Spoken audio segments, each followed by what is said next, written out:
Final community, music nerds, welcome back. It's Hannah, the Omaha Introvert.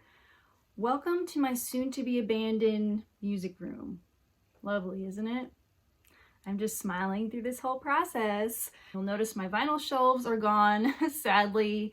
Chris and I had to take advantage of getting those out of here first because we had a rental truck. My vinyl, it's all packed up in boxes over on the other side of the room. Anyways, that's not what you're here for. I could talk with you all day about the pains of moving your media collection. But we will move on and talk about our little road trip. So we almost weren't going to go on this road trip due to the inflation, the rising gas prices. You all have been feeling it. Pretty much all countries have been feeling it, I'm fairly certain. So maybe not the best time to travel. Got the stack to show you guys, and it was a pretty great show. We bought the early admission tickets, the early bird tickets, which we like to do. So the show started at 8, and you know, there was a huge turnout right before the show. I'm talking like a couple hundred people. Now I'm used to seeing maybe 20 to 40 people all geared up and ready to go in for the early admission, but no, there was probably about 200 people waiting to get into this Dallas show. So right away we're just like, whoa, this is going to be a pretty decent show, most likely. Big turnout already. So we were a little bit pumped for that, but also a little bit like, oh, are we going to be elbow to elbow already when we get in there? I found 2 of my Grails from the 1970s. I picked up John Foxx and his album, The Golden Section. So this is my first solo John Foxx pickup. And in my last video, I mentioned and talked about Ultravox because I did buy a set of 4 Ultravox albums, and I'm just so happy I was able to score that. So now I'm a huge Ultravox fan. So yeah, this is his 3rd solo album. The cheese factor on this album, like, yeah, it's a pretty big cheese factor.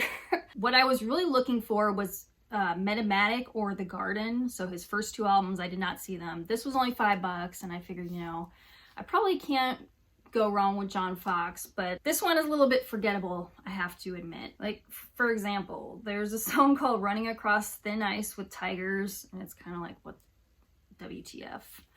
Yeah, it's really corny. The songs I did really like are Your Dress and Endlessly. So it's his release from 1983. Again, a bit forgettable, but I'm still glad I picked it up. Hey, I have a start to my John Foxx collection now. There's a pretty good mix of genres in this stack, so I hope I score some points with some of you on the diversity here. There's some diversity which may not be prevalent in a lot of my videos. So the next one I'd like to show is Ringo Death Star's compilation. It's titled Sparkler, and I just love the cover on that. Look how cool this variant is. I don't know how you describe it. It's like a, well, they just say blue-white vinyl on here, obviously, but it's kind of like a cloud kind of design. So that was unique. This is actually a 2017 reissue of this particular compilation, which originally came out in 2011. Ringo Death Star are one of my favorite shoegaze bands. It's hard to categorize them, but if you like My Bloody Valentine, that is probably the band they draw the most influence from. So it's that hazy, heavy guitar laden shoegaze sound with a lot of like tremolo guitars. The vocals are like, you know, you can't really decipher them. It's shoegaze, but this is an excellent compilation of their earlier tracks in their career. Really excited to finally own this record from the Waterboys. And this is actually my second experience with the Waterboys. Earlier on in my collecting, I picked up their record, I believe it was titled A Pagan Place or In a Pagan Place. I gotta be honest, I didn't really connect with that record, so I ended up trading it in. But this one, this is known as one of their best records, if not the best, and it's titled This Is the Sea. So this is a first US press. It is on the Island label. Right there. I think I've only seen this 1 or 2 other times. This album did something to me. It evokes emotions. Mike Scott, the vocalist, he sings with a lot of, I don't know, just raw emotion. Like, plenty of songs on here gave me goosebumps. The song I recognized immediately was The Whole of the Moon. So if you're totally unfamiliar with Waterboys, I recommend you start with that song if you're looking for a song you want to sample. Mike Scott sings with just a lot of purpose and passion. Other songs I like besides The Whole of the Moon, and that's just like, love that one. Don't Bang on the Drum, Medicine Bow, This Is the Sea, Old England. I mean, just all of the tracks on here. This is a solid release. It will get you. Just give this one a listen. A lot of my viewers already probably are fans of the Waterboys, but I now have them back in my collection with This Is the Sea. I guess I'll briefly mention this. Now, this is the only record I haven't really spent time with yet because, again, we just got back from our trip last week and I'm showing you a pretty healthy amount of records here. So I haven't been able to spin this yet, but I always look for Sparks, right? And I never find Sparks here in town. And my friend Jesse down in Waco, Texas, he's been sending me or doing trades with me for Sparks records like the past year. So I was able to find Indiscreet, which is quite frankly rated as one of their best records. Yeah, so here's the cover art. Again, I'm just basically showing this one because I have not spun this one yet, but it's on the Island label. Lots of stuff on the Island label today that I'm showing. So Indiscreet, and I paid $25 for that.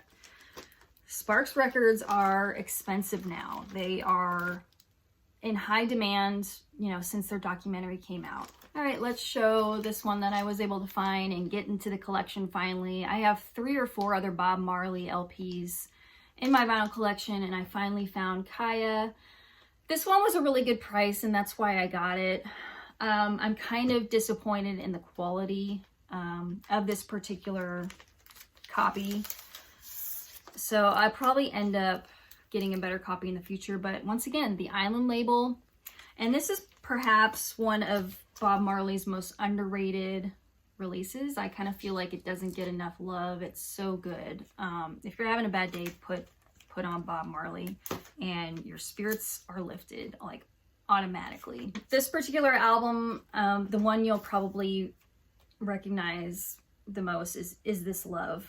Other favorite songs from this one, Satisfy My Soul and Misty Morning. But again, a fantastic album. All right, I have 4 left to show. 2 of them are Grails. So those 2 will be shown at the very end. Next, I found Ryan Adams and the Cardinals with their double album titled Cold Roses. And this purely for me is a nostalgic record because it came out like my last year of college, and I was listening to a lot of Ryan Adams albums in the 2000s. Like that whole decade, I was pretty much obsessed with a lot of alt country and singer-songwriter stuff. So Ryan Adams happens to be like one of the most, like for me, in my opinion, he's one of the most natural songwriters of my generation. And I know that there has been some seedy, scuzzy information that has surfaced about him in the last few years. I'm not knowledgeable in all the information that has come out against him in terms of like the Me Too movement. I don't know if it was sexual harassment. I don't know if there was actual abuse claims. I just know there was a bunch of women that came out and said, hey, you know, he's not a good dude. So he's definitely got some strikes against him, but I just, for me, this album is really special and I have a lot of memories tied to it. What's neat about this is it says it's an audiophile pressing, but I just love the textured cover. In fact, this is a gatefold, and it was still, like the gatefold is still in the shrink, but it was a used copy. And so yeah, it's a 2 LP. The downfall of this record is it's very long, right? It's a double LP. It's I don't know, 77 minutes long, something like that. To me, this is just a bit of a masterpiece. It's a perfect alt country Americana record, however you want to categorize it. Just Terrific songwriting throughout. Some of my favorite tunes on here are Let It Ride, If I Am a Stranger, the opening track, Magnolia Mountain, Mockingbird.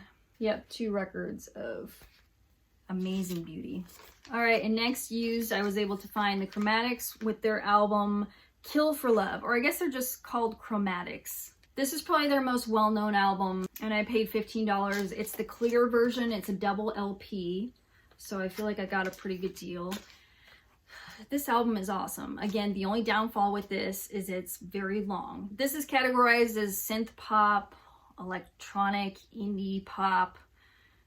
So I'm trying to categorize it for you guys. It got me from the opening track, and the opening track is, well, they call it Into the Black, but it's a cover of Neil Young's Hey Hey My My, and it's a very mesmerizing and moody cover. Oh, it's, in fact, the night I played it, I think I played that song like just 3 times in a row. I couldn't get enough of their cover, Into the Black. So maybe start with that one, work from there. The rest of the songs don't sound like that, okay? It's very synth, some are very dancey, pop, but it's still very good. And other songs I love are Kill for Love, the title track, and Matter of Time, but I love this record, and it's come to be like a comforting listen for me. So Chromatics, Kill for Love, check it out. Okay, we're down to my 2 Grails. Yes. So again, no 80s Grails this time, but I have some from the 70s. So I finally found this one from the Kinks, released in 1970, Lola versus Power Man and The Money Go Round Part 1. So, gatefold, it's on reprise. I am not a label expert as far as like what labels look like from different eras.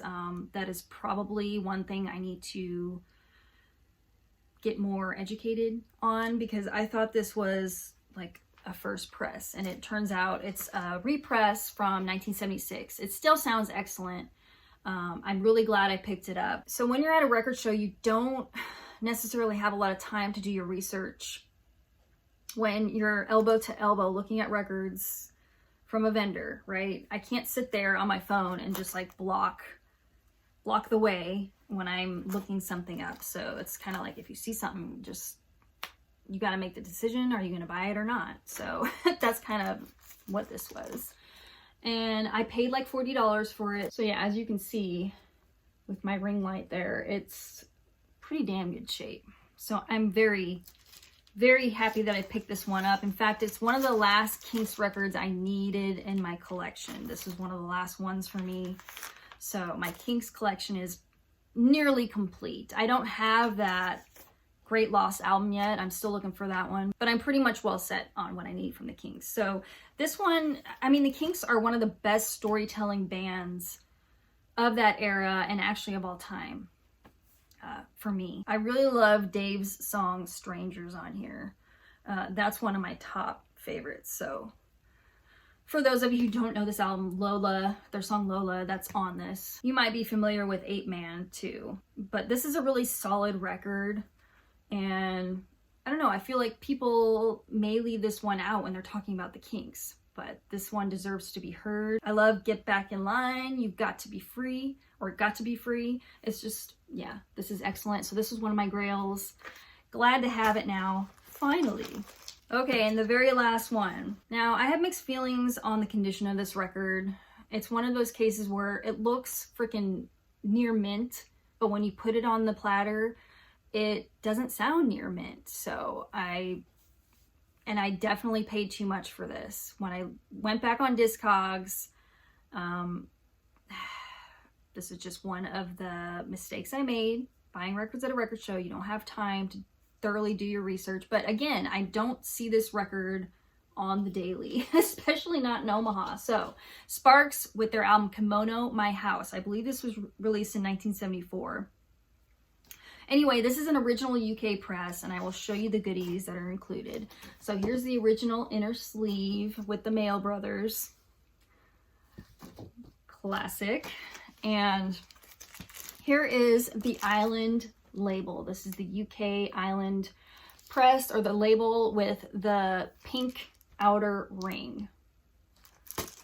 So Again, I paid too freaking much for this. That's my mistake. You know, us record collectors, we make mistakes. So as you can see, it looks really, really clean, really nice. Pretty much without defect. But when I play it, there is a lot of surface noise. Especially with the first side.